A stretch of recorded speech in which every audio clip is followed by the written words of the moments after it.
नमस्कार व्यूअर्स, मैं हूं अमीश देवगन और मेरे साथ इस समय एक बेहद खास मेहमान है चर्चा करने के लिए। मेरे साथ मौजूद हैं पूर्व केंद्रीय मंत्री, कांग्रेस पार्टी के कद्दावर नेता और चंडीगढ़ से आम आदमी पार्टी और कांग्रेस के साझा उम्मीदवार मनीष तिवारी। मनीष जी, आपका अभिनंदन है न्यूज़ 18 में। सबसे पहले तो आपको सत श्री अकाल और नमस्कार। आपको भी नमस्कार और सत श्री अकाल जी। मनीष जी, आपका एक्स प्रोफाइल में पढ़ रहा था, आपने उसमें मेंशन किया है कांग्रेस और आम आदमी पार्टी के चंडीगढ़ कैंडिडेट। आप कांग्रेस पार्टी के दिग्गज नेताओं में शुमार हैं। आम आदमी पार्टी का पंजाब में कांग्रेस के साथ गठबंधन नहीं है, लेकिन दिल्ली के अंदर है।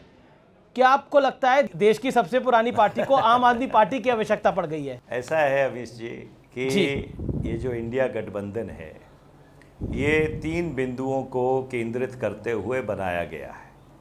पहला, ये सुनिश्चित करना कि 2024 इस देश का आखिरी चुनाव ना हो। दूसरा, कि जो संविधान डॉक्टर बाबा साहब भीमराव अंबेडकर जी ने हमको दिया है, वो संविधान बरकरार रहे और जो केंद्र में सत्ता में काबिज हैं वो उस संविधान को खारिज ना कर पाएँ। और तीसरा, जिस ख्याल पर ये मुल्क आधारित है, जिसे अंग्रेज़ी में आइडिया ऑफ इंडिया कहते हैं, कि जात, मज़हब, धर्म, ज़बान, फ़िरके से ऊपर उठकर जो संविधान में सबको बराबरी का दर्जा दिया गया है, उसको और मजबूत किया जाए। और इन तीनों बिंदुओं को अगर किसी चीज़ से खतरा है, वो भारतीय जनता पार्टी की नकारात्मक नीतियों से है। और इसलिए पंजाब में भारतीय जनता पार्टी नाम का पंछी मौजूद ही नहीं है। वहाँ पे एक सामान्य लोकतंत्र है और सारी पार्टियाँ वहाँ अलग अलग लड़ रही हैं। जहाँ भारतीय जनता पार्टी को चुनौती देकर उनको शिकस्त देनी है, वहाँ पे इंडिया गठबंधन लड़ रहा है। इसमें कोई विरोधाभास नहीं है। लेकिन मनीष जी, आप बहुत सीजन्ड लीडर हैं। आपने कई चुनाव लड़े हैं, कई चुनाव लड़वाए हैं और यूथ कांग्रेस के साथ हैं। मैं आपको बहुत पुराने से जानता हूं। आपको मैंने एक यूथ नेता के तौर पर कवर करा है, एज अ मिनिस्टर कवर करा है, एज अ ऑपोजिशन में जब आप रहे तब कवर करा है। लेकिन महत्वपूर्ण ये है, कांग्रेस पार्टी, क्या आपको लगता है जो इस दौर से इस समय निकल रही है, और देखिए चुनाव, देश में चुनाव का माहौल है, लेकिन आम आदमी पार्टी के साथ एक विरोधाभास जैसी स्थिति है, क्योंकि पंजाब में आपके नेता, कांग्रेस पार्टी के वरिष्ठ नेता कहते हैं कि आम आदमी पार्टी की सरकार चोर है, भगवंत मान के ऊपर आरोप लगाते हैं। क्या आपको लगता है ऐसे में ये विरोधाभासी जब तरीके से आप लोग वोट मांगते हैं तो उसका नेगेटिव इम्पैक्ट जाएगा, या आपको लगता है इसका पॉजिटिव असर पड़ेगा?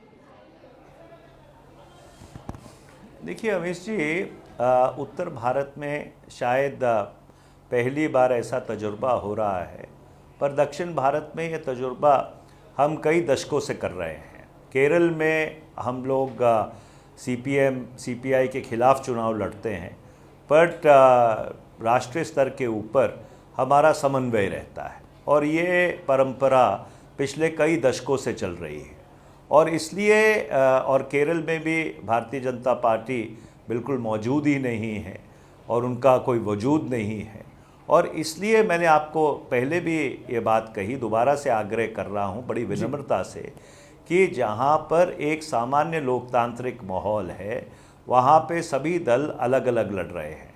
और जहाँ पे वो गंभीर चुनौती जो आज भारतीय जनता पार्टी ने इस देश के सामने प्रस्तुत की है, उसका जवाब देना है, वहाँ पे जो इंडिया गठबंधन है वो इकट्ठा होकर लड़ रहा है। चंडीगढ़ में हमारा गठबंधन है, हरियाणा में है, दिल्ली में है, गुजरात में है। तो कई ऐसे प्रदेश हैं जहाँ पे इंडिया अलायंस इकट्ठे होकर इलेक्शन लड़ रहा है। तमिलनाडु में बहुत देर से हमारा गठबंधन है DMK के साथ। सो ये कोई अजीब बात नहीं है और कोई विरोधाभास नहीं है। लेकिन विरोधाभास इसलिए मैं कह रहा हूं क्योंकि दिल्ली में आपकी चलती हुई सरकार, यानी 3 टाइम की सरकार गिरी आम आदमी पार्टी के कारण, उन्होंने हराया। पंजाब में आपकी सरकार गई आम आदमी पार्टी के कारण, इसलिए क्योंकि जहां जहां आम आदमी पार्टी बढ़ रही है वहां कांग्रेस समाप्त हो रही है। इसलिए मैंने ये सवाल पूछा। देखिए, ऐसा है कि स्थानीय राजनीति के अपनी गणत रहती है। मैंने जैसे आपको पहले भी कहा कि केरल में हम वामपंथ के खिलाफ चुनाव लड़ते हैं। वहाँ पे कभी वामपंथ की सरकार बनती है, कभी कांग्रेस की सरकार बनती है, यूडीएफ की सरकार बनती है। तो वो जो प्रदेश की अपनी एक गणित है वो चलती रहती है, पर राष्ट्रीय स्तर के ऊपर एक समन्वय है। वही चीज़ हमने ये इंडिया गठबंधन में भी शामिल की है कि जहाँ पर एक सामान्य परिस्थिति है, जहाँ पे लोकतंत्र को उस तरीके से चुनौती नहीं है, वहाँ पर हम लोग अलग अलग लड़ रहे हैं। जहाँ पे चुनौती है वहाँ पे इकट्ठे होकर लड़ रहे हैं। जी, मेरा अगला सवाल ये है कि प्रधानमंत्री मोदी ने एक बयान दिया। उन्होंने बोला कि अगर 71 में वो होते तो करतारपुर भारत का हिस्सा होता। क्या आपको लगता है, क्या वाकई करतारपुर साहिब पर जो प्रधानमंत्री मोदी का बयान है, क्या ये कांग्रेस की एक चूक है 71 की, जिस तरह से बीजेपी इसको प्रोजेक्ट करने का प्रयास कर रही है? मनीष जी। ये प्रधानमंत्री जी को ये भी कहना चाहिए था कि अगर पाकिस्तान के 2 हिस्से किए 1971 में, तो वो कांग्रेस की सरकार ने किए थे। एक कांग्रेस की प्रधानमंत्री थी स्वर्गीय श्रीमती इंदिरा गांधी, जिन्होंने पाकिस्तान के 2 हिस्से किए और एक नए मुल्क की संरचना की, बांग्लादेश की, और पाकिस्तान को ऐसी शिकस्त दी जिससे पाकिस्तान आज तक उभर नहीं पाया है।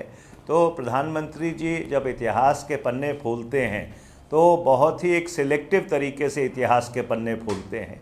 और इसलिए जो पूर्वी क्षेत्र था जहाँ पे युद्ध हुआ, भारतीय सेना ने श्रीमती इंदिरा गांधी जी के नेतृत्व में field marshal Sam Manekshaw, general JS. Arora, तमाम लोगों ने वहाँ पर एक नए देश की संरचना की।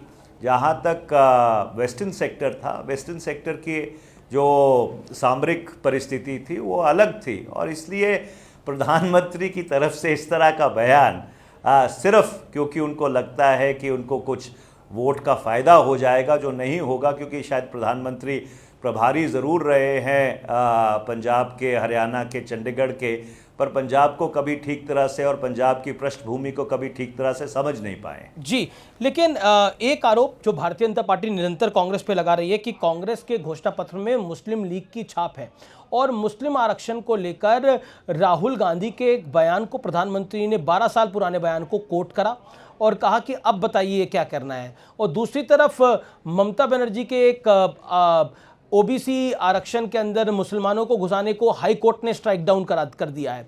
क्या आपको लगता है कि बीजेपी इस मुद्दे को जन जन तक पहुंचाने में कामयाब रही है 5-6 राउंड के चुनाव में? देखिए, भारतीय जनता पार्टी लोगों का ध्यान भटकाना चाहती है, पर लोग भटक नहीं रहे हैं। जी, आज लोगों के सामने अगर कोई मुद्दा है, वो मुद्दा ये है कि जो भारत का संविधान है, जो डॉक्टर भीमराव अंबेडकर जी और उनके साथियों ने हमको दिया है, जो संविधान सभा में बैठे थे, उसकी हिफाजत करना है।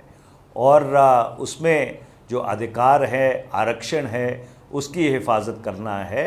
प्रधानमंत्री जी इस बात को बड़ी अच्छी तरह से जानते हैं कि जहाँ तक शेड्यूल ट्राइब्स का आरक्षण है वो संवैधानिक तौर पर सुनिश्चित किया गया है। जहाँ तक ओबीसी का आरक्षण है वो एक ऑफिस मेमोरेंडम के तहत विश्वनाथ प्रताप सिंह की सरकार लेके आई थी, और उस चीज़ की पुष्टि फिर कांग्रेस की सरकार जब प्रधानमंत्री श्री पीवी नरसिम्हा राव प्रधानमंत्री थे उन्होंने किया, और फिर एक 9 न्यायाधीशों की खंडपीठ ने इंदिरा साहनी के मामले में उसके ऊपर मोहर लगाई है। तो प्रधानमंत्री जी जब इस तरह के बयान देते हैं तो उनकी जो बौखलाहट है कि उनके ज़मीन के नीचे से उनके पैरों के नीचे से ज़मीन खिसक रही है, वो साफ तौर पर झलकती है।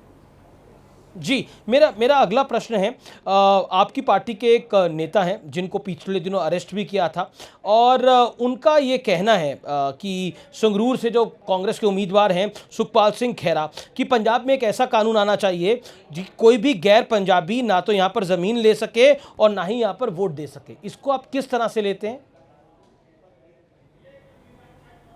देखिए, ऐसा है, भारत का संविधान हर व्यक्ति को ये इजाज़त देता है कि जहाँ पर भी वो अपनी गुज़र बसर करना चाहे, उसका अपनी गुज़र बसर करने की उसको पूरी आज़ादी है। जी। हाँ, कई प्रदेशों में ऐसा प्रावधान किया गया है, जैसे हिमाचल प्रदेश में 1974 में किया गया था। कई और जो उत्तर पूर्व के राज्य हैं उनमें संवैधानिक तौर से ये प्रावधान किया गया है। पर जहाँ तक मेरी संविधान की जानकारी है, और मुझे भी 43 साल हो गए आज वकालत करते और सार्वजनिक जीवन में, भारत का संविधान इसको लेकर बिल्कुल साफ तौर पर हर व्यक्ति को ये आज़ादी देता है धारा 19 के तहत कि वो कहीं पे भी जाकर गुज़र बसर कर सकता है, अपनी ज़िंदगी जिस तरह वो जीना चाहता है, जिस तरह का वो काम करना चाहता है, वो काम अवैध नहीं होना चाहिए, वो काम बिल्कुल पूरी आज़ादी से कर सकता है। जी, लेकिन आप बहुत अच्छे वकील हैं और आपने बहुत अच्छे से अपने आप को बचा लिया इस पूरे मामले के अंदर। लेकिन मेरा सवाल जस का तस है, क्या खेरा साहब के बयान का आप समर्थन करते हैं या इसका विरोध करते हैं? देखिए, ऐसा है कि जहाँ तक मेरा सवाल है जी, मैं भारत के संविधान में विश्वास रखता हूँ, मैं भारत के संविधान की सुरक्षा करने की लड़ाई लड़ रहा हूँ, और जो भारत के संविधान में सुनिश्चित है मैं उसकी पूरी तरह से हिफाजत करता हूँ, उसकी पूरी तरह से तर्जमानी करता हूँ, और अगर कोई संविधान के विरुद्ध बात करता है तो मैं उससे इत्तेफाक नहीं रखता, बिल्कुल इत्तेफाक नहीं रखता।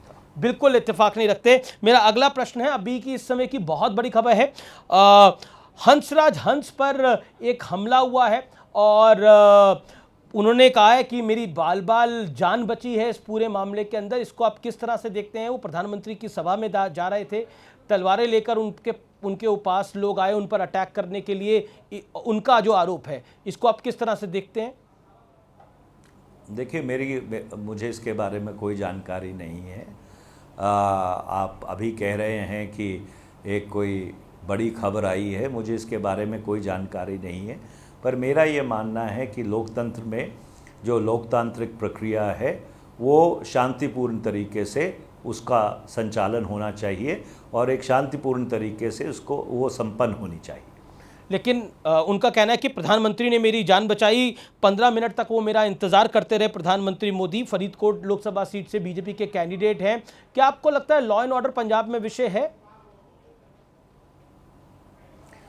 देखिए, मुझे इसके बारे में कोई जानकारी नहीं है, क्योंकि आप मेरे को अभी बता रहे हैं। मैं इसको संज्ञान में लेकर अगर इसके ऊपर कोई प्रतिक्रिया बनती होगी तो ज़रूर उसको व्यक्त करूँगा।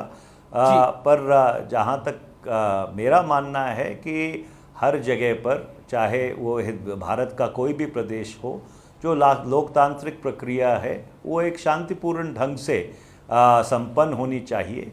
पंजाब में ज़रूर किसानी आंदोलन के समय से एक उत्तेजना है, और आपको मालूम है 750 किसान उस किसानी आंदोलन में शहीद हुए थे, और फिर प्रधानमंत्री को मजबूरन वो चारों काले कानून वापस लेने पड़े और सार्वजनिक तौर पर भारत के किसानों से माफ़ी मांगनी पड़ी। तो एक वास्तविकता है जिस वास्तविकता को नज़रअंदाज नहीं किया जा सकता।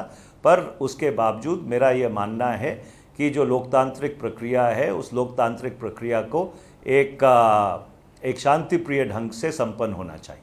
जी, लेकिन मैं पढ़ रहा था 1991 से आप चंडीगढ़ का चुनाव लड़ना चाहते थे, 2024 में ये मुराद पूरी हुई। इसके पीछे की कहानी क्या है? देखिए, इसके पीछे की कोई कहानी नहीं है। चंडीगढ़ की धरती में हमारे परिवार का खून मिला हुआ है। बिल्कुल, आपके फादर साहब का पिताजी की यहाँ पे शहादत हुई।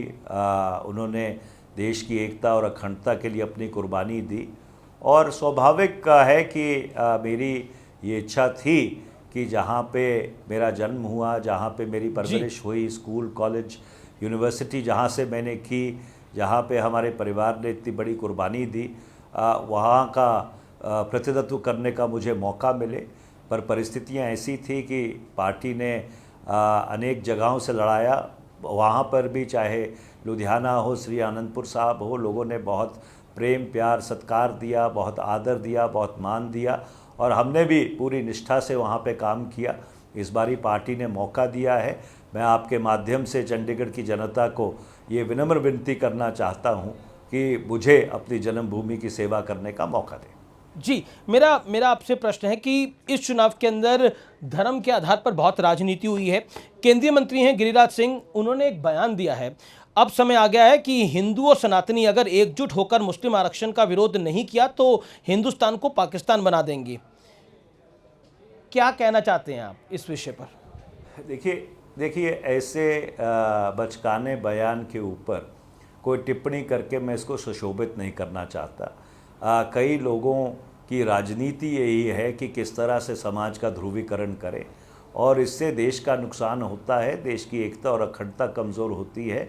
और केंद्रीय मंत्री होने के नाते जब आपने संविधान की पालन करने की शपथ ली है, इस तरह के बयान देना ये तो अति दुर्भाग्यपूर्ण है और चुनाव आयोग को इस चीज़ का संज्ञान लेना चाहिए। मुझे तो इस बात के ऊपर हैरत है कि अभी तक चुनाव आयोग ने इस चीज़ का संज्ञान क्यों नहीं लिया है। इस तरह की ध्रुवीकरण की सियासत से देश का नुकसान होता है, समाज का नुकसान होता है और ये नकारात्मक सियासत में हम लोग विश्वास नहीं रखते हैं। जी, मेरा फाइनल सवाल आपसे यही होगा कि 4 जून को बीजेपी तो कह रही है कि एनडीए 400 पार होगा और बीजेपी 340 350 के पार होगी, कांग्रेस का नंबर क्या होगा? देखिए, भारतीय जनता पार्टी दक्षिण भारत में साफ है, उत्तर भारत में हाफ है। जो 400 की बात करते थे आज 150 नहीं पार करेंगे। मुल्क का माहौल बदला हुआ है और मुल्क एक नए सुबह का इंतजार कर रहा है। 4 जून देखिए, इंडिया अलायंस सरकार बनाएगी।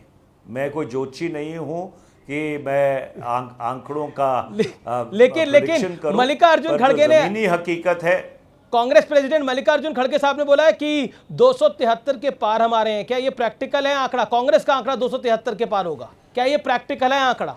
क्योंकि कांग्रेस इतिहास में सबसे कम सीटों पर चुनाव इस बार लड़ रही है।